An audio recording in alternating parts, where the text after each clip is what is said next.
This is Gail Morgan welcoming you to the Libertarian Counterpoint. Now, your host, James Just.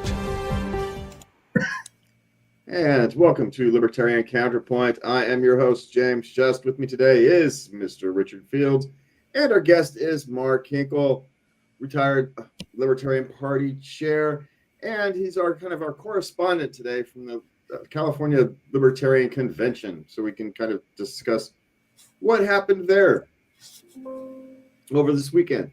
So, Mark, the Libertarian Convention, the party's been in its, shall we say, flux. Well, we'll use a nice term. The party's been in flux the last year or two. So, tell us what kind of transpired this weekend, and or last weekend, my apologies, and is it setting a new path forward? Yes, indeed. I'm very pleased with the results of the convention. There was a lot of worry and concern about what was going into the convention. We figured a battle royale would take place, but frankly, it was a delight.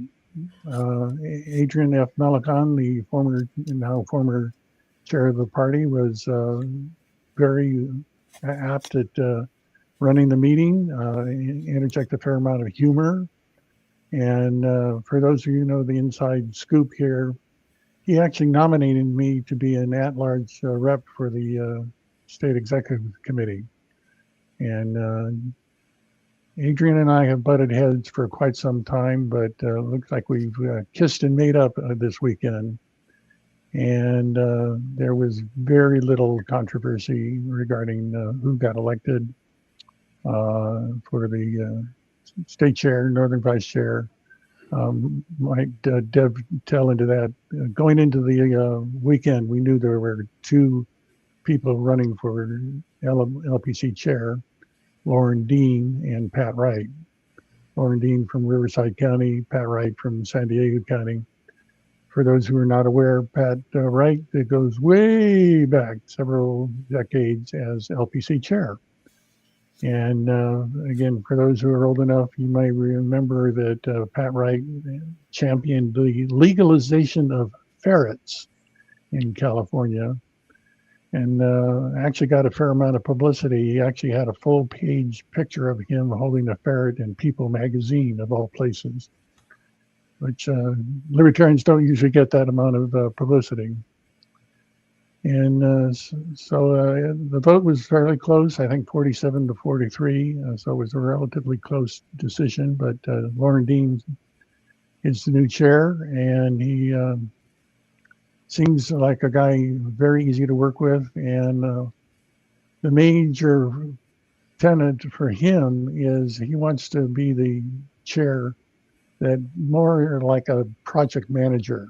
So members of the executive committee all sign up for various tasks or projects that they want to pursue. And Lauren Dean will say, okay, what do we need to make that happen? And what can I do to facilitate making things happen? So it was a decided different strategy rather than just being sort of a legislative body that doesn't really do anything. It just dictates policy. This is actually going to be a can-do, will-do executive committee. So pretty pleased with that.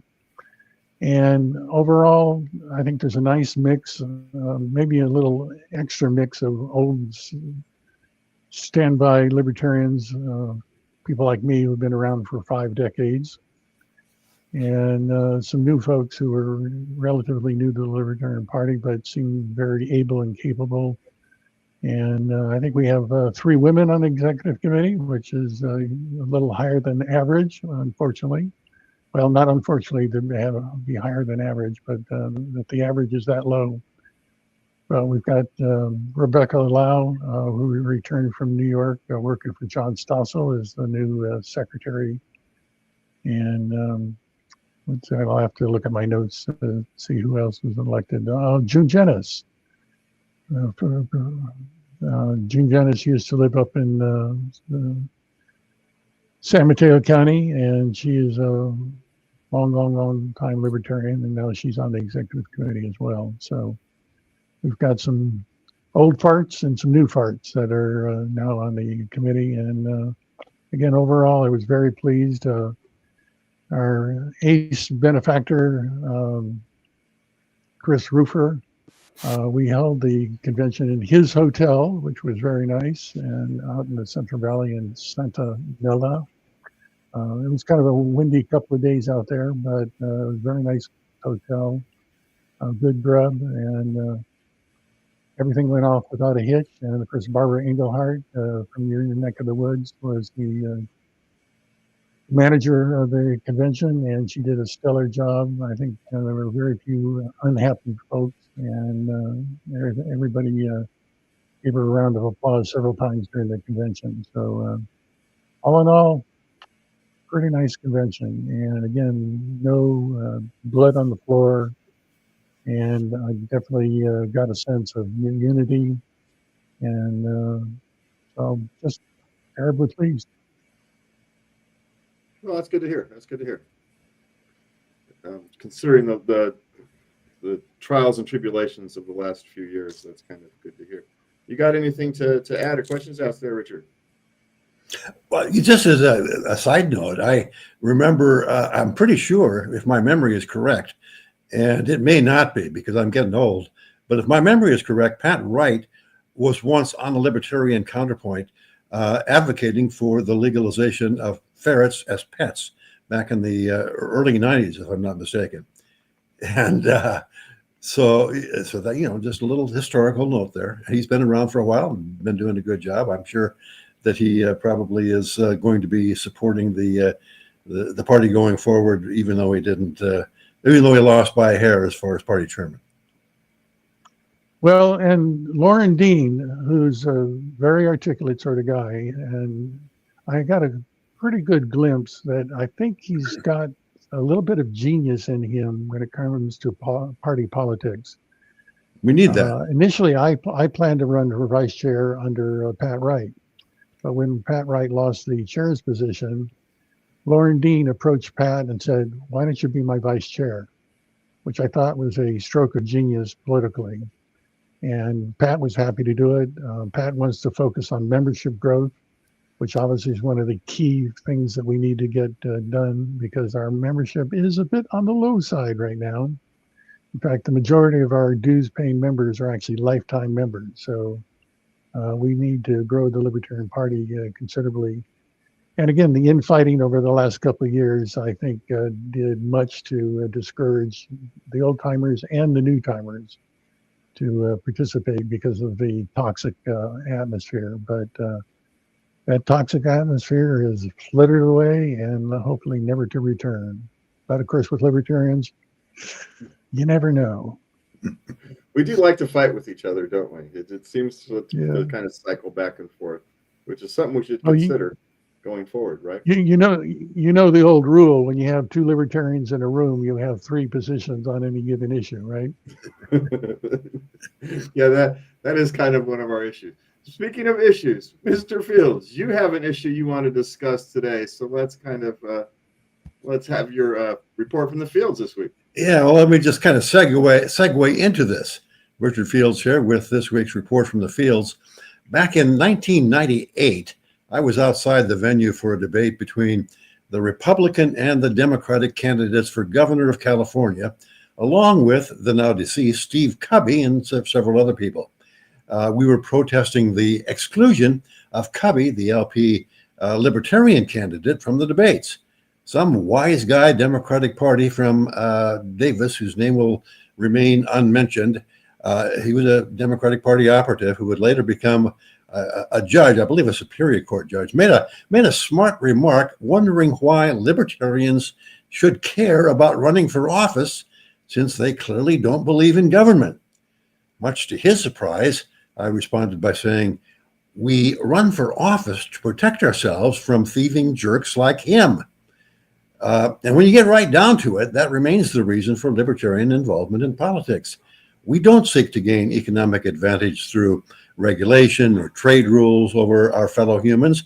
We simply want to have a fair opportunity to earn our way and the freedom to spend or save our earnings as we wish. We don't seek to force others to conform to our lifestyle choices. We merely seek to make our own lifestyle choices free of coercion from others. Alas, history is cyclical. The sociopaths and schemers who want to take our stuff without paying for it and dictate our lifestyle choices naturally gravitate toward politics where they can enforce their graft and control issues through law. That works for them, not for us, until it doesn't. Eventually, the takers in society overwhelm the makers and the system implodes. We recently saw that happen in Argentina with the election of Javier Milei. It took 80 years of Peronism, a particularly malicious blend of fascism and socialism, before it could happen. Where's the United States in that cycle today? Well, the progressives, that's a nicer sounding pseudonym for socialism and fascism, they got their start in the early years of the 20th century. Let's use 1913 as a turning point. That's when the Federal Reserve was created. It moved interest rates, the most important price in any economy, the price of money, away from market control and toward political control, where it is today.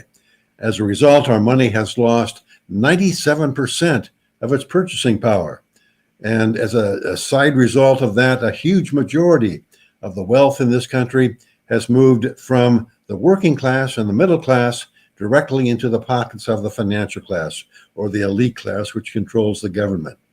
But the real acceleration of that process came after Nixon decoupled the dollar from gold in 1971. It took 80 years for Argentina to overthrow the Peronists. 80 years from 1971 takes us to 2051. Does that mean that cyclically we have another 25 years of turmoil before we throw out the Democratic and Republican charlatans who are now in control? Maybe. And that would mean another 25 years of tumult and unpleasantness. But maybe we can shorten the cycle. I'm encouraged by the premiere of season 27 of Trey Parker and Matt Stone's South Park.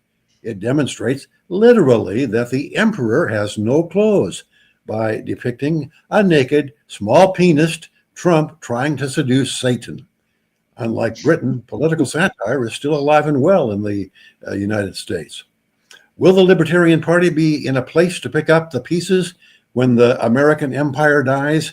The convention last weekend in the Central Valley is an encouraging sign. And the performance of the party in the 2024 election was not particularly encouraging. And no, I'm not casting aspersions on any of our candidates, but we've struggled and come back from worse conditions in the past. Does anybody remember the Michael Badnarik or Bob Barr campaigns in 2004 and 2008? Remember, it was followed by the record-setting campaign of Gary Johnson in the two following elections. Libertarians need to unite and keep the flame of liberty lit for when our opportunity comes. And it eventually will come. That's this week's Report from the Fields. I'm Richard Fields. See you again next week. Thank you, Richard. Nicely it's said. Always an insightful view there, right? Hey, Mark, you got any comment on Richard's commentary? There we go. Yeah, very nicely said. And Richard, I have run, I think, 8, maybe 9 times for office. And more than once, a reporter asked me, well, Mark, you're running for state assembly. You've got no chance of winning in a 3-way race with a Republican and Democrat. I said, why are you running? And my response is always, if I were not running, would you be talking to me? Pure and simple.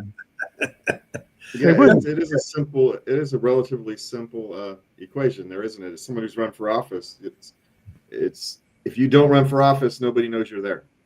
And I was talking to people at the State Fair booth this weekend. It says, we've got to start running locally. I says the problem is we need to do both, because those people who are running for the higher offices give credibility to those who are running for the lower ones, and the people who can win at the lower runs give credibility to the people at the higher ones. They actually need each other.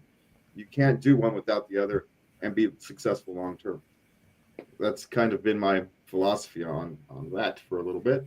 But I want to talk about reasons why I run for office. We've kind of got a laundry list of these things today of why I would like to run for office. If you guys don't mind moving on. Sacramento has been caught red-handed of SMUD. Our local utility district, our public utility district, has been using smart meters to spy on residents and then reporting it to police if they have whoever somebody considers a too high of a usage. Trying to catch marijuana grows, I think, is the alleged excuse. I mean, why do we put up with this stuff, and why am I not surprised? There's the two questions on this.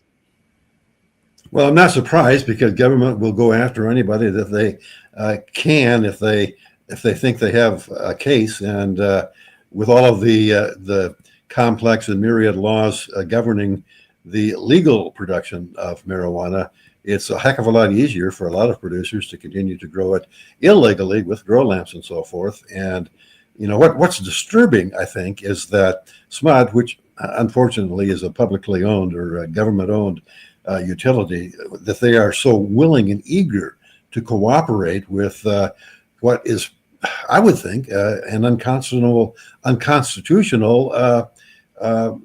investigation. It would seem to me to violate the Fourth Amendment against unreasonable search and seizure, because they're not presenting a warrant to go into people's homes and monitor their electricity usage. They're just doing it simply because the police request it. That seems to me there's a case there for somebody that wants to take it on. I'm not sure whether it would get anywhere in today's court system, but it should. Yeah, Richard, you bring up a good point, Mark, right, Mark? Yeah, well, Richard, you bring up a good point about, well, we have this very strange system where pot is legal in California, and I put that in quotes because, of course, they can't accept credit cards for purchases. Yeah. So everything is cash.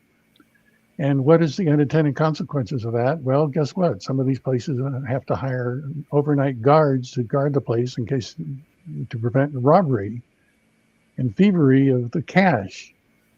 And so, and of course, marijuana is what scheduled drug from the federal government standpoint? Schedule 2, like heroin, which is ridiculous.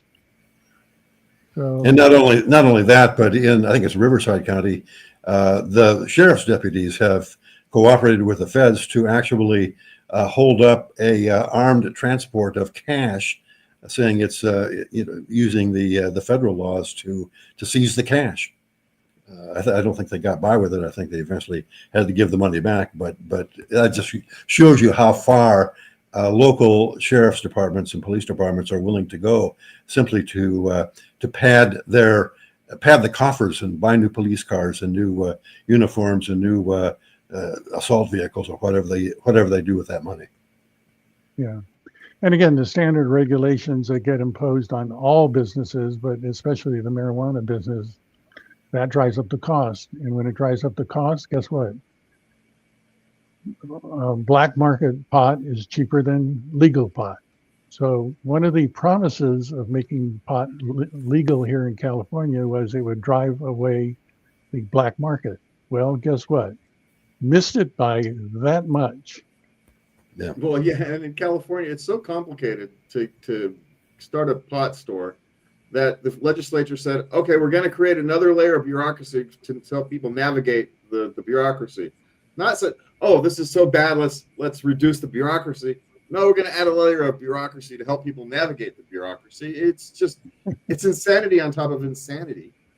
One of the guys that used to be a guest on the show in Davis went in and who does not use marijuana or any other drug for that matter, tried to, but is a consultant to the legal medical or marijuana business, tried to open a store in Davis and was turned down, probably because he was too active politically.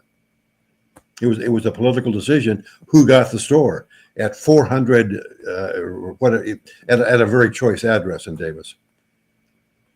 Yeah. And when people wonder why businesses are fleeing California. Little side note, many people know me and my wife. My wife is an architect. And we had a dinner with one of our clients last week to celebrate that they got a building permit to open up a restaurant down in Gilroy. Start to finish to get the permit, let me put my finger on 1 year it took. Now that they've got the permit, of course, now they can start remodeling the restaurant. So by the time it actually gets open, I'm guessing 15, 16 months from start to finish. That's ridiculous. And again, do they want sales tax revenue from that store? Well, apparently not, because they won't let the store open in less than a year. Yeah, and of course, one of the arguments I make about stuff like this, in order to get a restaurant open, of course, they have to get a permit, which means they have to hire an architect. They have to hire a structural engineer. They have to hire a bunch of technicians regarding HVAC and freezers and cooking stoves and all that.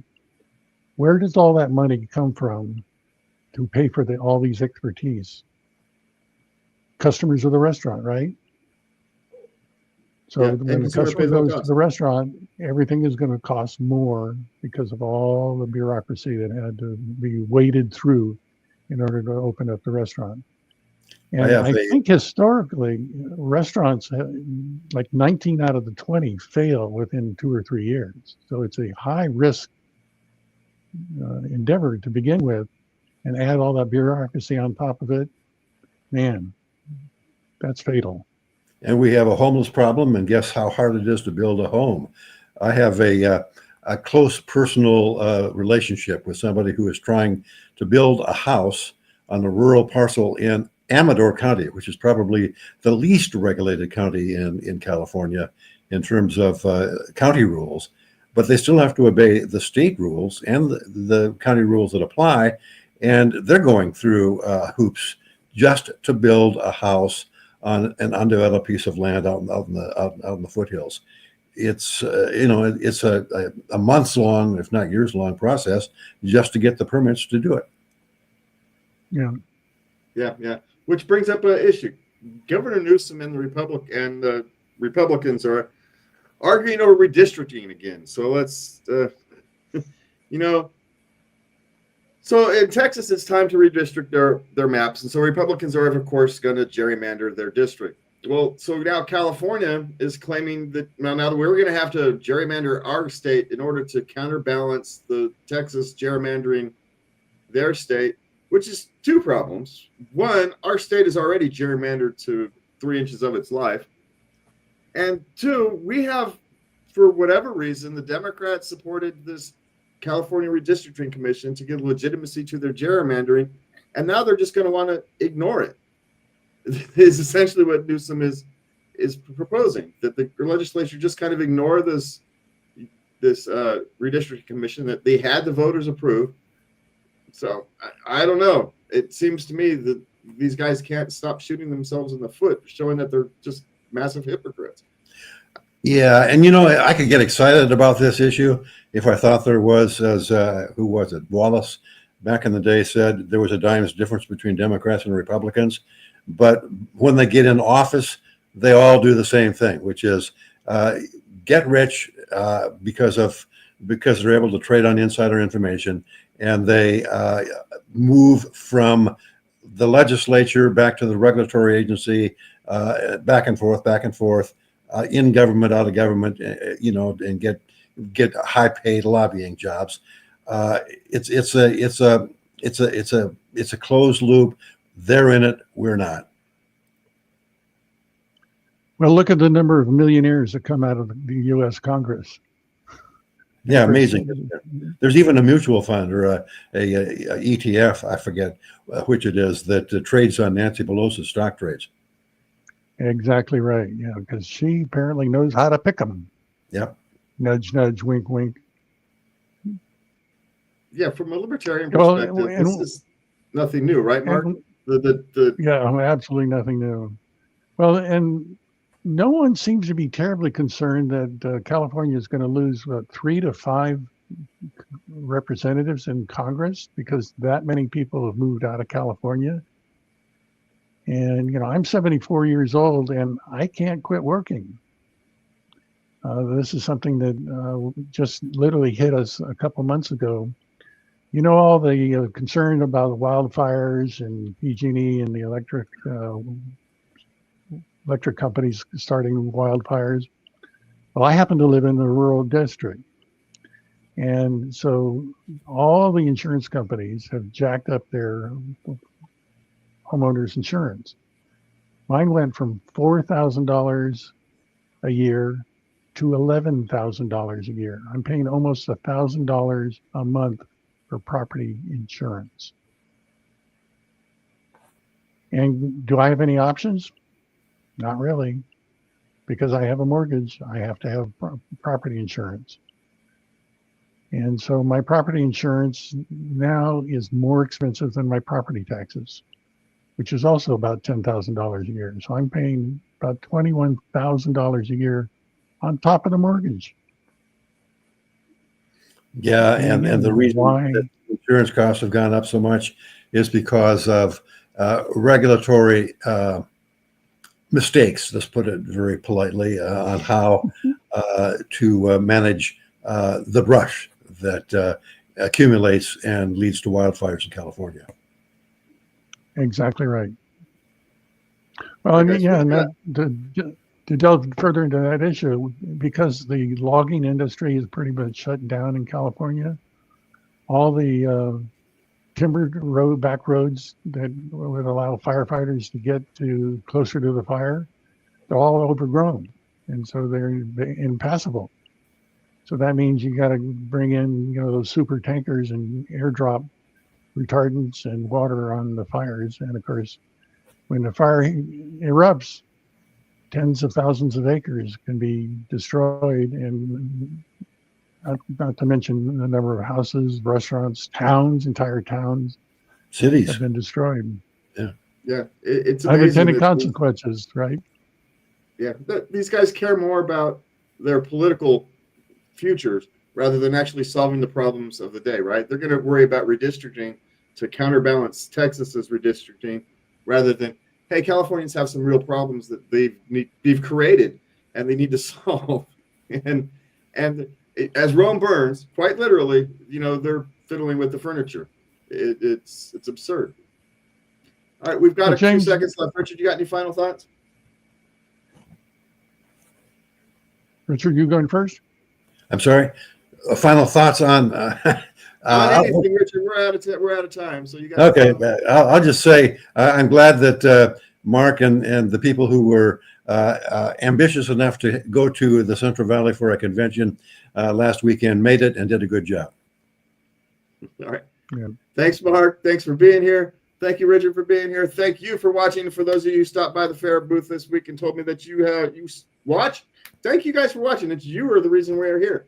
Have a good night, and please remember to love everybody. This is Dale Morgan thanking you for watching the Libertarian Counterpoint each Thursday at 8 p.m. Channel 17 on Comcast, on YouTube, and on Facebook. We invite you to come again next week for the Libertarian Counterpoint.